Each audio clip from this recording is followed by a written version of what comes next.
اگر کسی آدمی کو شدید قبض ہے اور پیشاب کے ساتھ مادہ سفید نکلتا ہے، اس کے لیے غسل نہیں ہوتا، اس کے لیے صرف استنجا ہے اور وضو ہے۔ ہمیشہ یاد رکھیں کہ ایک ودی ہے، ایک مزی ہے، ایک منی ہے۔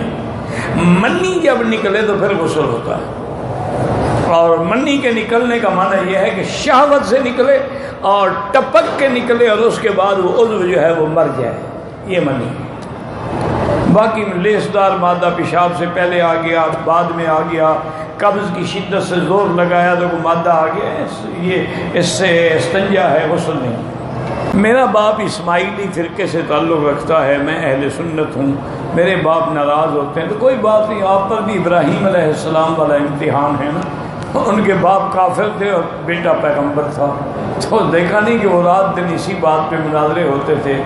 حضرت ابراہیم ان کو دعوت دیتے، سمجھاتے، وہ کہتا خبردار لا ارجمنک وہجرنی ملیہ، میں تمہیں ماروں گا، پتھر مار مار کے گھر سے نکال دوں گا۔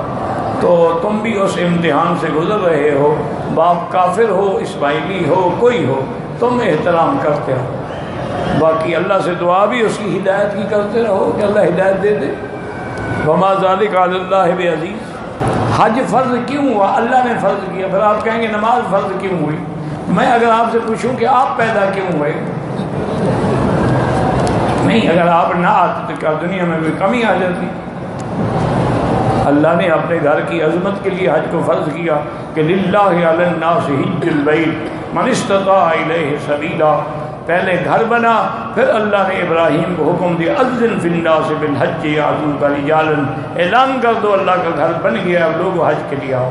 ورنہ حج کعبہ تو حضرت آدم سے پہلے بھی تھا، کعبہ تو ابھی زمین بچھائی نہیں کی تھی، اس وقت بھی تھا۔ اب کیوں فرض کیا اور کیوں نہیں کیا، تو یہ تو مسئلے پوچھنے کی تب تکلیف ہے نا کہ تم قرآن نہیں پڑھتے ہو۔ ایک شخص نے ایک ہی دفعہ 3 مرتبہ بیوی کو طلاق دی ہے تو بہرحال حنفی مسلک میں کوئی گنجائش نہیں، وہ 3 ہو گئی ہے، تو بلکہ ائمہ 4 کے نزدیک، 4 اماموں کے نزدیک کوئی گنجائش نہیں، 3 طلاق 3 ہے۔ ویسے یہ ایک بڑا کھلا سا مسئلہ ہے، اگر ایک آدمی کو کھڑے ہو کر ایک وقت میں 3 تھپڑ مارو تو ایک شمار ہوتا ہے؟ کیا خیال ہے آپ؟ وہ کہے بھائی ایک، وہ کہے کیوں ہو گیا، ایک دفعہ میں مارا ہے نا، ایک ادھر ایک ادھر ایک ادھر تو نہیں مارا۔ بہرحال 3 طلاق 3 ہیں، پہلے طلاقیں دے دیتے ہیں، بعد میں مسئلے پوچھتے ہیں، اب وہ اس پہ حرام ہے، کبھی حلال ہی نہیں ہو سکتی۔ فلا تحل له من بعد حتى تنكح زوجا غيره۔ عورت کے بارے میں احرام ہو یا احرام نہ ہو، چہرے کا پردہ ضروری ہے، لیکن کپڑا ایسے ڈالے کہ منہ کو نہ لگے، جیسے کہ بی بی عائشہ نے بتلا دیا کہ جب اذا حاذین الرجال، جب لوگ مرد قریب آتے، صدلنا علی وجوہنا، ہم اپنا کپڑا لٹکا لیتے تھے، اور جب مرد دور چلے جاتے تھے تو ہم کپڑا ہٹا۔ اب چونکہ یہاں مرد تو خیر دور ہوتے نہیں، لہذا کپڑا لٹکتا رہے، چہرے کو نہ لگے اور پردہ بھی ہو۔ دیکھو نا جیسے دیہات میں ہمارے اب بھی ہے، ایسے عورت آگے گھونگھٹ کھینچ لیتی ہے۔ ویسے ہماری قوم بڑی عجیب ہے بھائی، مجھے آج تک سمجھ نہیں آئی، غیروں سے پردہ نہیں کرتی، جب شادی ہوتی ہے سہاگ رات خامن سے پردہ کر کے بیٹھی ہوئی ہے، گھونگھٹ نکال۔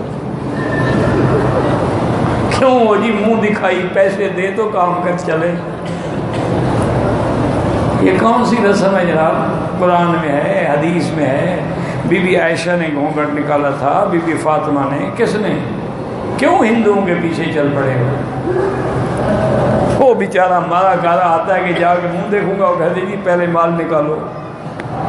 کہتے جی کہ اور حضرت حوا کو بغیر نکاح کے اللہ نے جنت میں ٹھہرا دیا۔ مولوی صاحب نہیں تھے نا نکاح پڑھنے والے، مولوی صاحب ہوتے تو نکاح پڑھتے، رجسٹر بھی نہیں تھا۔ اور بدبخت جب خدا نے کہہ دیا انت و زوجو کا تمہاری بیوی ہے، پھر نکاح کی ضرورت ہے؟ عجیب جاہل آدمی ہے بھائی۔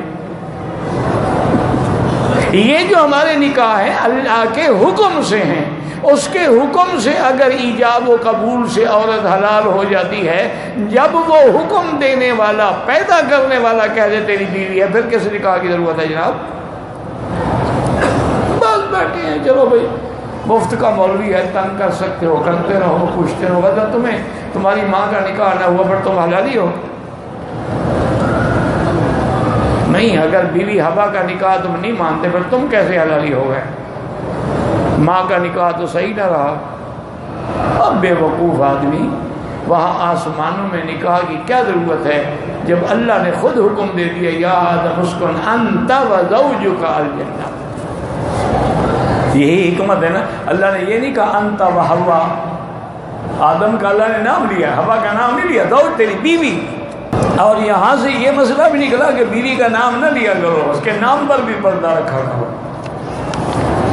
ورنہ تم نام لے لو گے نا تو باقی ہسٹری انشاءاللہ وہ نکلوا لیں گے کمپیوٹر سے۔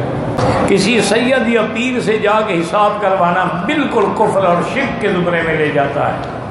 من اتی عرافا او کاہنا فصدقہ فقد کفر بما انزل علی محمد۔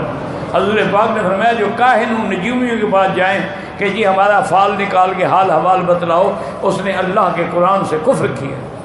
لا یعلم الغیب الا اللہ، اللہ کے سوا کوئی غیب نہیں جانتا۔ اگر کسی کے پاس 7.5 تولے سے سونا کم ہے لیکن باقی پیسے ہیں، چاندی ہے، پیسے ہیں اور جائیداد ہے، صرف سونے کو تو نہیں دیکھتے رہو گے نا، وہ تو یہ ہے کہ اس کے بعد کل 7.25 تولے سونے والیت کی حیثیت ہو، سونا نہ ہو پیسے ہوں۔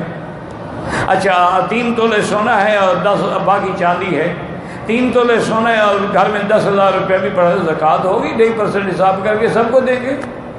یہ غلط بات ہے کہ جب تک 7 تولے سونا نہ ہو، ایک آدمی کروڑوں پتی ہے، سونا نہیں ہے، اس کے مزاج میں وہ سونا نہیں خریدتا، آرٹیفیشل جیولری پہناتا ہے گھر میں بھی، یہ تھوڑا ہے کہ چونکہ سونا نہیں لیا زکوٰۃ ہی نہیں۔ زکوٰۃ ہر حال میں ہے، وہ ایک مقدار ہے کہ ہمارے پاس تمام خرچہ نکالنے کے بعد جو پیسے ہیں وہ 7.25 تولے سونے کے یا 52.5 تولے چاندی کے برابر ہیں تو زکوٰۃ شروع ہو گئی۔